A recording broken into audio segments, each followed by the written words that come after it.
The nut and bolt strategy for property consultants. What is it and how can you use it to grow your business? That's what we're discussing in this video. Before we get into this strategy, I need to give you a quick disclaimer. This strategy isn't right for everyone. Some businesses won't be big enough to use it, and if you're not registered as a limited company, you'll need to do things slightly differently to get the end result. But this strategy is using mergers and acquisitions to grow your existing business. Now, the reason that you hear about this strategy so much in the corporate world is because if a large company have, say, £1 billion in revenue, it's very difficult for them to grow by even 10% through organic growth. It just takes too long to tender and manage all of that extra work. How many tenders would they need to bid for them to win 100 million in new contracts? So the reason they use this strategy is because they can buy another business which might add 30% additional revenue to their business without having to do anything for it. And they do that because they have to satisfy shareholders and show that they're growing. But the same strategy can be used by smaller businesses. So let's look at the benefits of using this strategy and how you could use it in your own business. Let's look at the various options you've got when it comes to finding other companies to buy or merge with.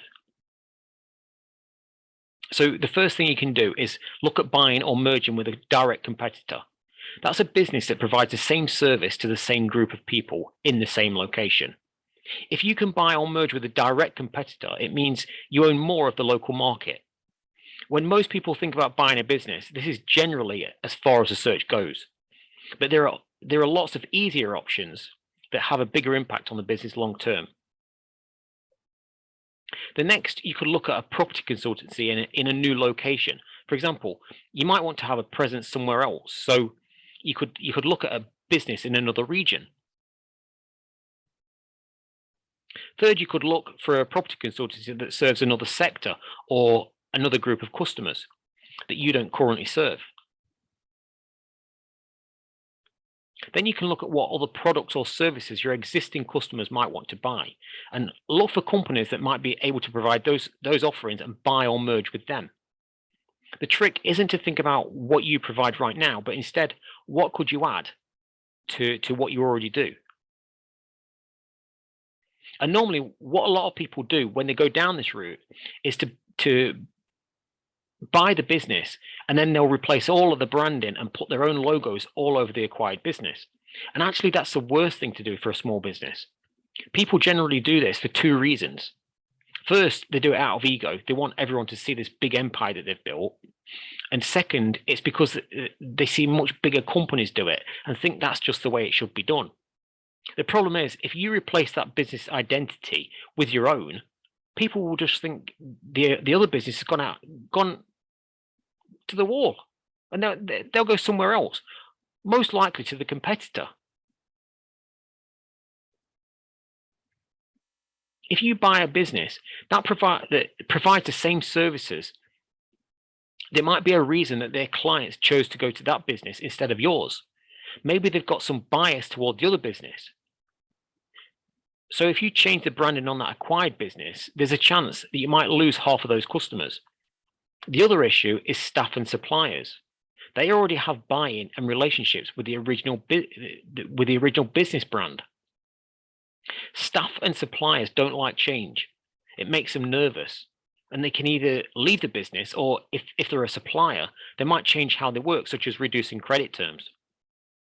The reason that big companies get away with it is because they're already well known by everyone in the market.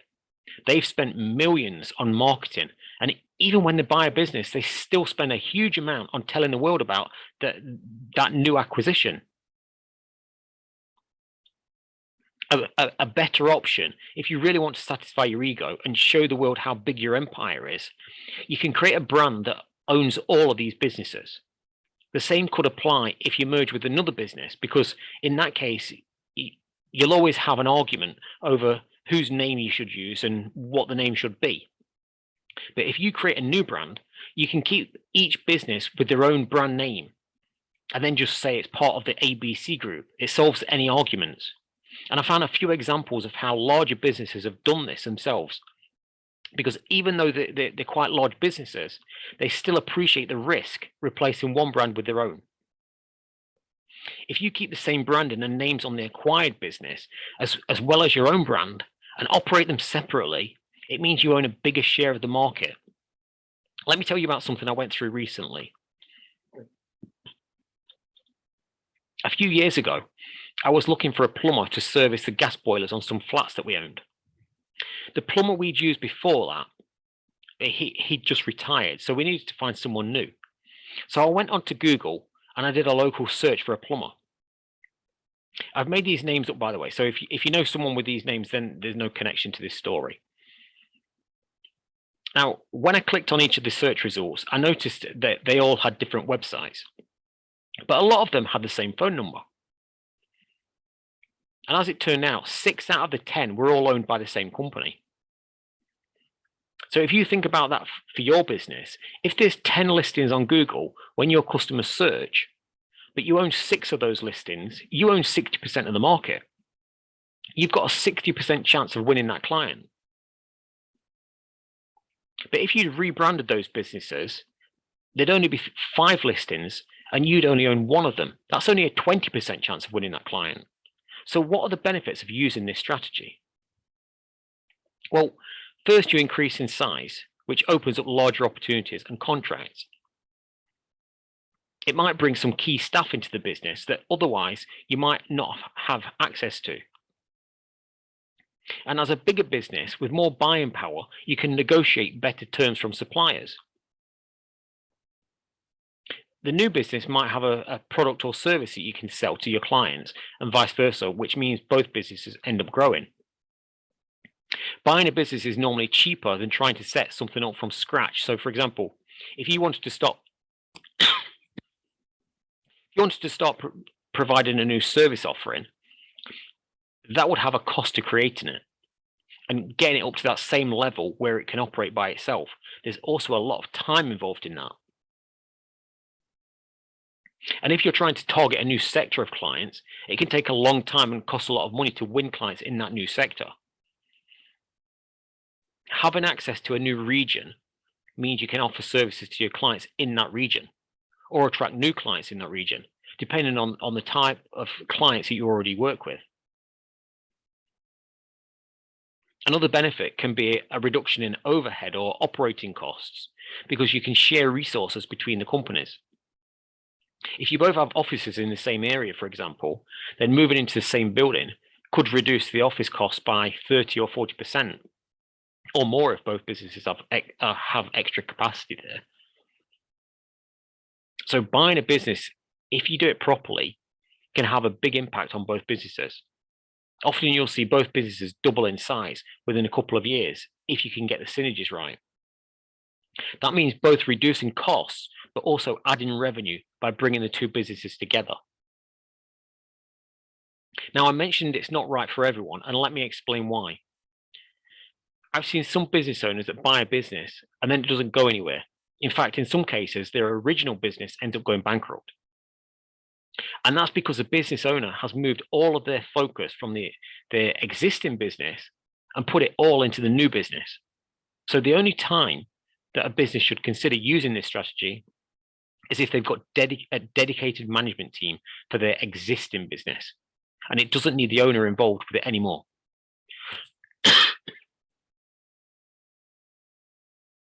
Many people believe that if they buy a business, then it'll all be running smoothly and everything will be working perfectly. I can tell you it won't be. And the smaller the business is, the worse it will be. The seller will always paint it up to look perfect, when in reality, there are all sorts of hidden issues that they aren't telling you about. So how do you do it?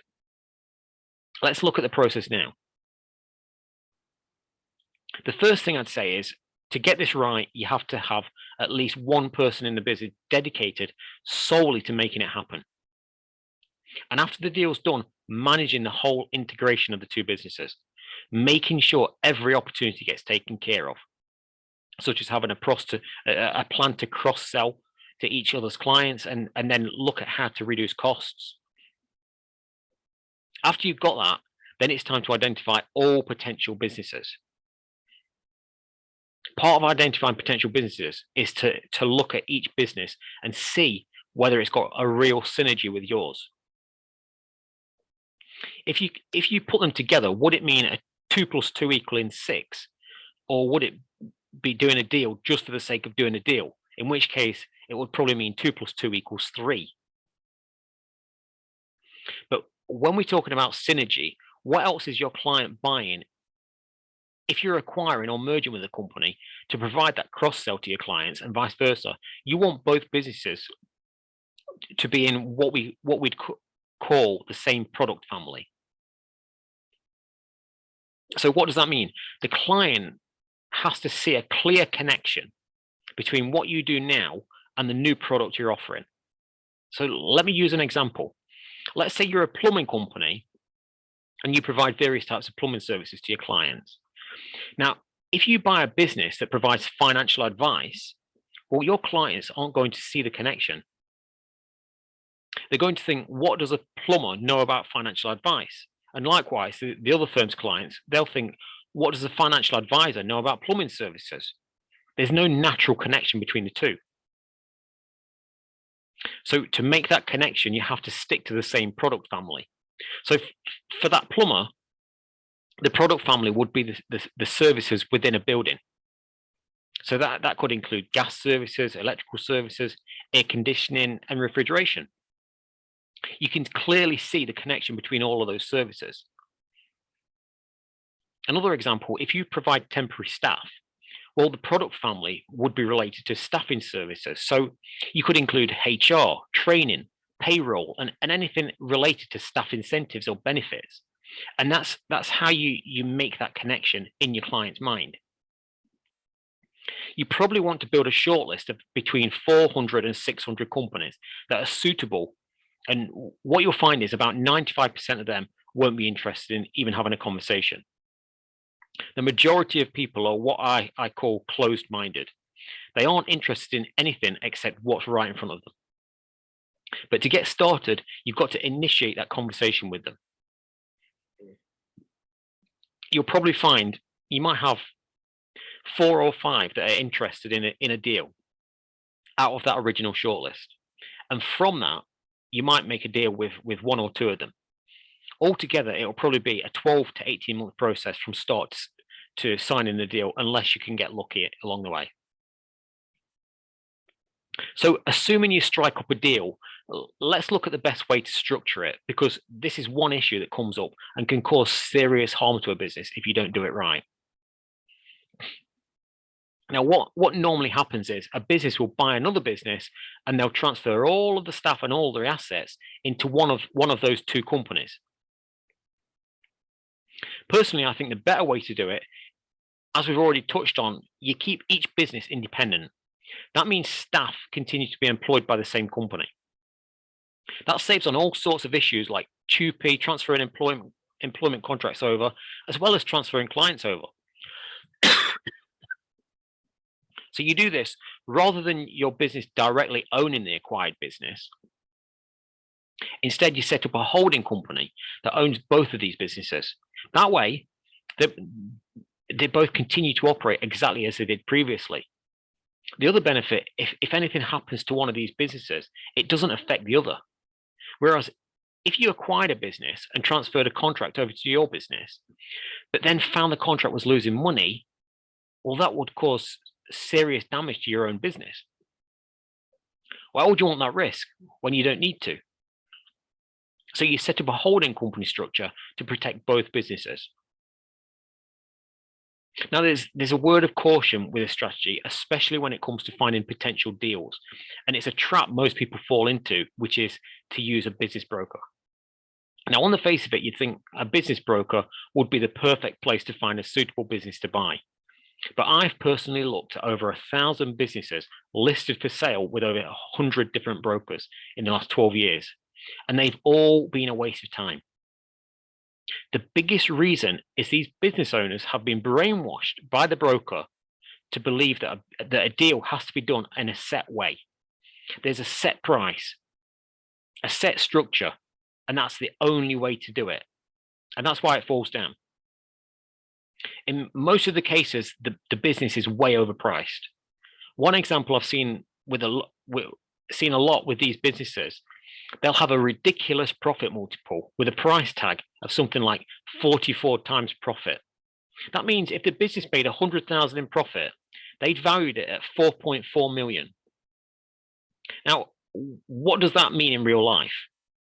Well, based on the profit that that business makes, it will take 44 years to pay for itself. And that's without any interest added. And no matter how much you try to show evidence of why it's not worth that, the brainwashing has already happened.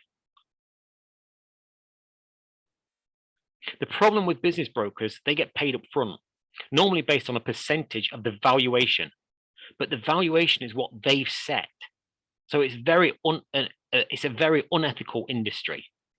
Other issues I see all the time is that a broker will manipulate the account, so it looks like the business was more profitable than it actually was. And they'll do that by pulling revenue from one year and pushing costs to the next. Again, it's all to increase that valuation figure so that they can get paid more.